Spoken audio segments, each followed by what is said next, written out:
आलोक TV.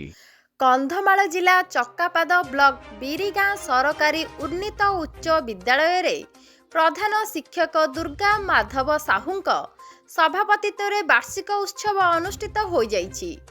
मुख्य अतिथि भावे कंधमाल जिला सहरांचल विकास प्रकल्प अधिकारी प्रवीण कुमार बाणुआ जोगदे छात्र छात्री भल मनीष हेले भल समाजटीए तैयारी होई परिबो बोली वक्तव्य रखिथिले।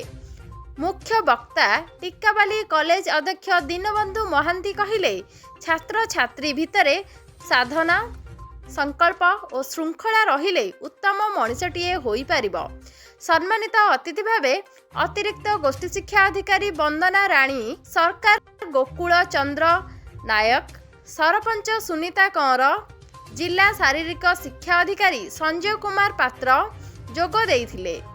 प्रधान शिक्षक सुमित दिगाल, प्रधान शिक्षयित्री लतांजलि महांती मंचासीन थिले। विद्यालयर शिक्षक सुशांत कुमार महापात्र अतिथि परिचय प्रदान करिथिबा बेले शिक्षयित्री शांतिलता कंवर धन्यवाद अर्पण करिथिले। शिक्षक बापुन दिगाल कार्यक्रम को परिचालना करिथिबा बेले विद्यालयर समस्त कर्मचारी सहयोग करिथिले।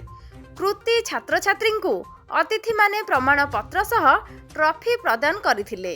रंगारंग सांस्कृतिक कार्यक्रम अनुष्ठित होइथिला। ब्यूरो रिपोर्ट आलोक टीवी।